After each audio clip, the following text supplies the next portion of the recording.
안녕하십니까? 이페어 어드바이저입니다. 저희가 오늘 소개할 펀드는 EMLC, 즉 이머징 마켓 로컬 커런시로 발행된 신흥국의 국채에 투자하는 펀드가 되겠습니다. 말 그대로 신흥국에서 채권을 발행을 할 때 두 가지 방식이 있는데요. 달러 형태로 발행하고 있는 글로벌 시장에 내놓고자 하는 목적이 있고요. 그리고 각국 국내에서 각 나라마다 국내에서 유통을 하기 위한 로컬 커런시, 그러니까 현지 통화로 발행하는 그런 방식이 있습니다. 그 둘 중에서 후자에 해당되는, 즉 각국의 자국의 통화로 발행되고 있는 국채에 투자를 하는 컨셉이다라고 보시면 펀드를 이해하시는데 큰 어려움은 없을 것 같습니다. 기본적으로 아무래도 현지 통화로 발행이 되다 보니까요, 금리가 그 나라의 기준금리에 맞춰서 보통 이제 발행이 많이 되고요.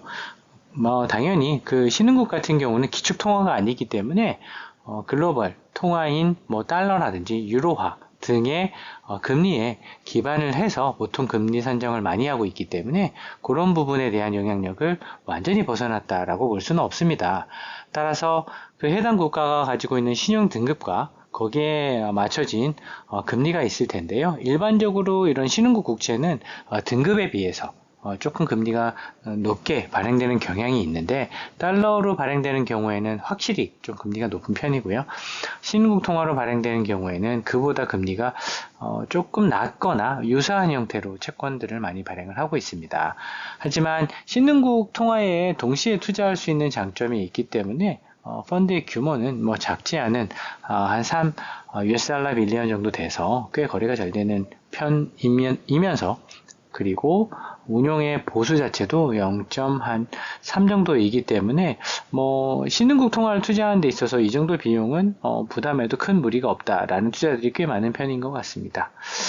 그리고 구성을 본다고 한다면 브라질, 필리핀 등을 포함해서 저희가 좀 많이 알고 있는 국가들의 어떤 구성으로 많이 이루어져 있고요.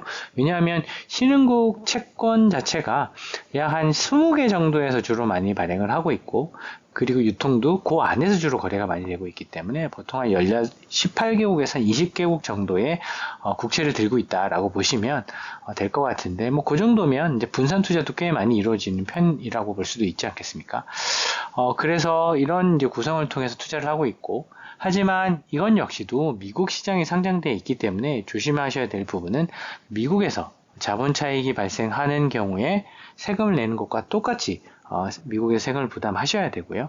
한국 사람인 경우에는 보통 이제 한국에서 22% 정도 보통 자본 차익에 대해서 세금을 내고 있기 때문에 그 부분 역시도 미국에서 세금이 어떻게 나갔는지, 그리고 그 부분이 한국의 세금을 책정을 할 때 어떻게 공제가 되거나 세후소득을 계산해 주는지를 꼭 검토하시기를 저희는 강력히 추천드립니다. 그리고 당연히 이제 이자 배당 소득에 관련된 부분도 부담을 하셔야 되는데요. 미국 세무당국에서 이런 원천징수 룰을 가지고 분명히 어떻게 원천징수 하라라고 이제 얘기되어 있을 텐데, 그렇게 낸 세금 역시도 감안을 하셔서 한국에서 세후소득이 어떻게 되고 이런 부분을 어떻게 부담해야 되는지를 꼭 검토해 보시기를 저희는 추천드립니다. 앞서 말씀드린 것처럼 등급에 비해서 금리가 조금 높다고 말씀드렸는데요. 보통 이제 듀레이션이 가정평균 만기가 한 5년 좀 이하가 되게 됩니다.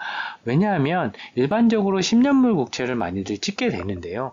그럼에도 불구하고 듀레이션이 5년밖에 되지 않는 이유는 금리가 기본적으로 높기 때문입니다.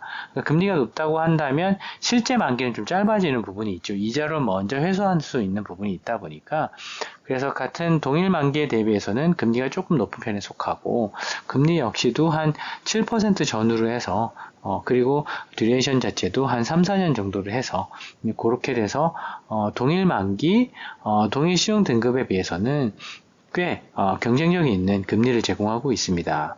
그리고 미국의 어떤 국채에 비해서도 당연히 높은 성과를 이제 거두고 있는데요. 최근 1년 기준 2023년 말 기준으로 그렇습니다. 그런 부분 역시는 아무래도 등급에 비해서 높은 금리를 좀 지급하는 경향이 있다 보니까, 그리고 특히 또 유의할 부분은 달러가 아무래도 좀 약세를 보이는 구간에, 특히 신흥국 통화가 강세를 보이는 구간에는 확실히 매력이 있는 부분이 있고요. 그리고 그런 경기 사이클이 좀 좋아지거나 호전되는 경우에는 달러의 강세보다 약세가 강한 구간에서는 신흥국 통화가 강세를 보이는 구간이 있기 때문에 그런 부분을 동시에 투자할 수 있는 장점이 있다라는 것을 꼭 염두에 두시고 투자에 임하시면 좋을 것 같습니다. 이렇게 기본적인 금리에 비해서 어떤 신용의 위험이라든지 이런 이제 신흥국 통화에 대한 투자라든지 이런 아이디어가 있는 채권 ETF들이 다양하게 존재하고 있는데요. 그런 것들 저희가 비교한 영상을 준비 중에 있으니까 그 영상 역시도 준비되는 대로 공유드리도록 하겠습니다. 감사합니다. EPI 어드바이저였습니다.